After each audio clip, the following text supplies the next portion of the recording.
Hello friends, आज मैं बताऊंगी गुड़हल के पौधे में ग्रोथ ना होने का कारण। साथ में मैं ये बताऊंगी गुड़हल के पौधे में अगर कलियां नहीं बन रही हैं। साथ में मैं और भी चीज़ें बताऊंगी जो पौधे में कलियां बन तो जाती हैं लेकिन वो गिर जाती हैं। तो बार बार पौधे में कलियां क्यों गिरती हैं और क्या क्या चीज़ें डालनी है पौधे में। अभी एक बहुत ही ज़रूरी चीज़ पौधे में देनी है जिसके वजह से पौधे में नया ग्रोथ बहुत जल्दी से आएगा। आज कुछ ऐसे खाद बताऊंगी जिससे प्लांट में फ्लावरिंग बहुत जल्दी से शुरू होगी। प्लांट की ग्रोथ जो है बहुत जल्दी से शुरू होगी। प्लांट में कलियां गिरने का प्रॉब्लम जो है वो भी सॉल्व होगी। तो अभी प्लांट को बहुत अच्छी धूप चाहिए और धूप में पौधा जो है अपना न्यूट्रिशन सही से बना पाती है।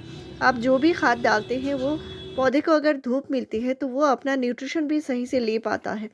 तो मैंने अपने पौधे में ऐसे बहुत सारे ज़रूरी काम किए हैं, जैसे पौधे की रिपोर्टिंग करना, पौधे की कटाई छटाई करना, पौधे को सही न्यूट्रिशन देना। इस पर सारा डिटेल्स वीडियो शेयर करके रखी है।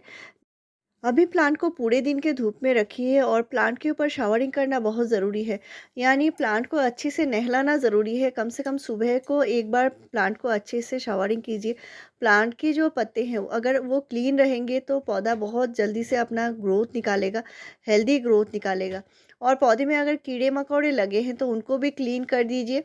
कीड़े मकोड़े लगने की वजह से भी प्लांट में बार बार कलियां गिरने की प्रॉब्लम आती है। तो ये एक प्रॉब्लम जो है आपको बार बार ये प्रॉब्लम फेस करनी होगी गुड़हल के पौधे में। तो इसके लिए नीम ऑयल का स्प्रे ज़रूर कीजिए, वीक में एक बार स्प्रे कीजिए। नेक्स्ट है, पौधे को अच्छे से धूप चाहिए और धूप में पौधा अच्छे से न्यूट्रिशन ले पाएगा। लेकिन आपको पानी जब भी देना है, मिट्टी अगर सूख जाए तभी आपको फिर से पानी देना होगा। अगर धूप में पानी अगर आप सुबह एक बार देते हैं और शाम को फिर से ड्राई हो जाती है मिट्टी, तो शाम को आपको फिर से पानी देना होगा। लेकिन अगर मिट्टी सूखने में बहुत ज़्यादा टाइम लग रही है, मिट्टी गीली है, चिपचिपी है, तो उस तरह के कंडीशन में आपको कभी भी मिट्टी में पानी नहीं डालना है। और इसी कारण से कभी-कभी जो कलियाँ आती हैं वो गिरने की प्रॉब्लम आ जाती है। प्लांट में बार-बार पीले पत्ते आना शुरू हो जाते हैं। तो इस बात का ध्यान रखिए, गुड़हल की मिट्टी हमेशा सोगी या जो गीली मिट्टी नहीं रखनी है। और गुड़हल की मिट्टी बहुत ज़्यादा सूखी है और आपने 2 दिन से इसे पानी नहीं दिया है, तो सूखी मिट्टी में कलियाँ भी सूखने लगती हैं और इसके बाद कलियाँ गिरने लगती हैं। नेक्स्ट है, पौधे में अगर आपने सही से न्यूट्रिशन नहीं दिया होगा, यानी प्लांट को अच्छे से जो न्यूट्रिशन है वो आपने नहीं दिया है, प्लांट बहुत ही ज़्यादा वीक है, तो वो कलियाँ अगर बना भी लेता है तो उसके भी कलियाँ गिरने की संभावना बनी रहती है, क्योंकि उसको खिलाने के लिए जो ताकत है वो नहीं रहती। तो प्लांट में ऐसे बहुत सारे कारण होते हैं कलियाँ गिरने की। साथ ही ये है, आपने अगर अच्छी मात्रा में प्लांट को पोटेशियम नहीं दिया है, तो भी प्लांट पे अच्छे से कलियाँ नहीं बनेंगी और बनेंगी भी तो 1-2 बनेंगी और वो भी अच्छे से खिल नहीं पाएँगी। प्लांट पे बार-बार मुड़े-सिकुड़े पत्ते आते हैं, प्लांट की ग्रोथ रुकी हुई है, तो उसको प्लांट को जो ज़रूरी है वो है कैल्शियम देना। प्लांट को अगर सही से आपने कैल्शियम नहीं दिया है, अभी ग्रोथ का टाइम है, इस टाइम कैल्शियम देना बहुत ज़रूरी है। और इसको अगर आपने नहीं दिया है तो प्लांट की ग्रोथ सही से नहीं होगी और प्लांट में जो कलियाँ बनती हैं वो भी अच्छे से खिल नहीं पाएँगी। तो ये जो फ्लावरिंग प्लांट आप देख रहे हैं इनको मैंने अलग से कंपोस्ट दे दिया है। ये मार्च महीने से पहले आपको दे देना चाहिए, लेकिन अगर आपने नहीं दिया है तो अभी भी दे सकते हैं। तो अभी मैं फ्लावरिंग के लिए खाद दे रही हूँ और ये जो खाद है इस तरह से आपको नहीं देनी है। ये है आलू का छिलका। आलू के छिलके में भरपूर मात्रा में पोटेशियम होता है, लेकिन अगर आपको ये प्लांट में अच्छी फ्लावरिंग लेनी है तो इस तरह के आलू के छिलके को कभी भी पॉट में नहीं देना है। इस वजह से प्लांट पे फंगस लग जाती है और एक बार प्लांट में अगर फंगस लग जाती है तो गुड़हल के पौधे को बचाना मुश्किल होता है और फ्लावरिंग तो दूर की बात है। तो मैं कभी भी इस तरह के छिलके पॉट में डायरेक्ट नहीं डालती, क्योंकि ये छोटे पौधे हैं। अगर आपके पौधे देसी गुड़हल के पौधे हैं और बहुत बड़े साइज़ के क्रेट में लगे हुए हैं, पुराना प्लांट है, तो उन प्लांट पे आप इस तरह के छिलके को आप पॉट में डाल सकते हैं। लेकिन पॉट का साइज़ भी बड़ा होना चाहिए। कम से कम पॉट साइज़ जो है वो 12 से 14 इंच का पॉट होना ज़रूरी है। और प्लांट को जो है पूरे दिन के धूप में रखना है, तभी आप इस तरह के छिलके पॉट में दे सकते हैं। तो मैं इनको खाद बनाने के लिए यहाँ पे 3 आलू के छिलके लिए हैं और 1 ऑरेंज के छिलके लिए हैं। अगर आपके पास ऑरेंज के छिलके यानी संतरे के छिलके नहीं हैं तो आप इसके बदले में आप नींबू के छिलके ले सकते हैं। 1 नींबू के छिलके लीजिए और साथ में मैंने 3 आलू के छिलके लिए हैं, दोनों को अच्छे से बॉयल कर लिया है। इसमें भरपूर मात्रा में पोटेशियम है। साथ में ये जो काम करेगा पौधे में बहुत जल्दी से फ्लावरिंग लाएगा और मिट्टी में अगर कीड़े मकोड़े लगे हैं तो ये जो ऑरेंज के पील के जो खुशबू होती है, इससे कीड़े मकोड़े भी चले जाएंगे और प्लांट को बहुत अच्छे से फ्लावरिंग के लिए न्यूट्रिशन मिलेगा। तो इस खाद में भरपूर मात्रा में आयरन है, पोटेशियम है, मैंगनीज़ है, मैग्नीशियम है, इस तरह के बहुत सारे न्यूट्रिशन हैं और बहुत सारे विटामिन्स मिनरल्स हैं। तो ये पौधे में फ्लावरिंग लाने के लिए बहुत ज़्यादा ज़रूरी है। आलू के छिलके को आप ड्राई करके और ऑरेंज पील को ड्राई करके भी आप पाउडर बना के दे सकते हैं, लेकिन पौधे को धूप में रखना बहुत ज़रूरी है। पूरे दिन के धूप में रखना है और आपके देसी गुड़हल को तभी उनमें देना है। आपके हाइब्रिड गुड़हल में इस तरह के छिलके जो हैं डायरेक्ट कभी भी नहीं देना है।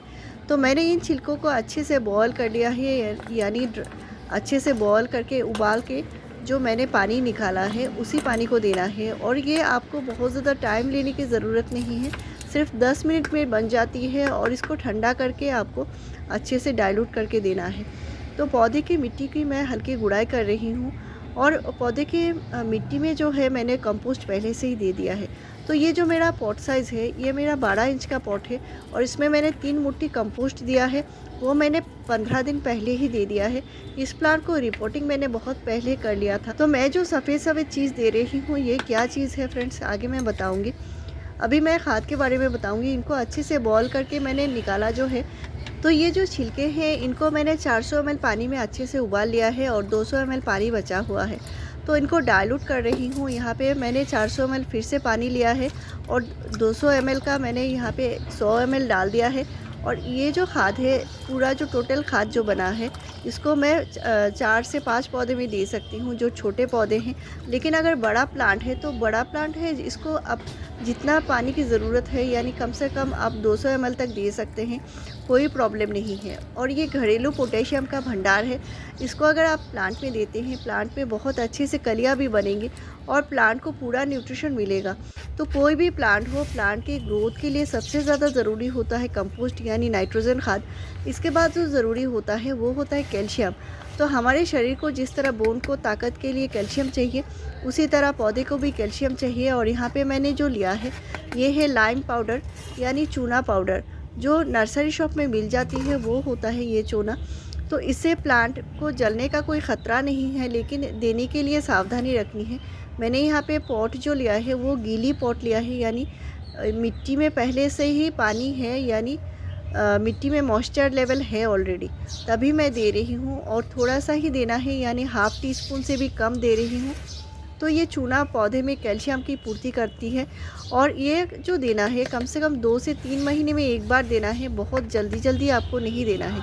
अभी देने का कारण जो होता है, प्लांट की ग्रोथ के लिए कैल्शियम बहुत ज़्यादा ज़रूरी चीज़ होती है, लेकिन कम मात्रा में देना होता है, एक साथ बहुत ज़्यादा नहीं देना है। ½ टीस्पून से भी कम दे रही हूँ। तो ये चूना पौधे में कैल्शियम की पूर्ति करती है और ये जो देना है कम से कम 2 से 3 महीने में एक बार देना है, बहुत जल्दी आपको नहीं देना है। अभी देने का कारण जो होता है, प्लांट की ग्रोथ के लिए कैल्शियम बहुत ज़्यादा ज़रूरी चीज़ होती है, लेकिन कम मात्रा में देना होता है, एक साथ बहुत ज़्यादा नहीं देना है। खाने का जो चूना होता है, जो पान के साथ खाया जाता है, उसको भी अगर आप यूज़ करते हैं तो बहुत सावधानी से करनी है। यानी 1 चुटकी चूना लेनी है और आपको ½ लीटर पानी यानी 500 ml पानी में उस 1 चुटकी चूने को अच्छे से घोल के मिट्टी में डाल सकते हैं। तो ये जो चूना है, इसको बार बार यूज़ नहीं करनी है, इससे मिट्टी जो है अल्कलाइन बन जाती है। तो कैल्शियम मिलते ही पौधा जो है अपना ग्रोथ शुरू करेगा। साथ में पौधे जो हैं उनके स्टेम बहुत ही ज़्यादा मोटे बनेंगे, बहुत ही ज़्यादा हेल्दी प्लांट होगा और प्लांट की कलियाँ कभी भी नहीं गिरेगी। तो इस तरह के जो न्यूट्रिशन है प्लांट पे अभी देना बहुत ज़्यादा ज़रूरी है। और इस पोटेशियम खाद को आप 100 से 200 ml तक हर पौधे में दे सकते हैं, बहुत ही बढ़िया से फ्लावरिंग शुरू होगी। और इसको जो देना है आपको गुड़हल के पौधे में कम से कम 15 दिन के गैप में एक बार ज़रूर देना होगा, तभी जाके अच्छी फ्लावरिंग होगी। और ऐसे ही बढ़िया जानकारी मेरे चैनल पर आपको मिलती रहेगी। Thank you.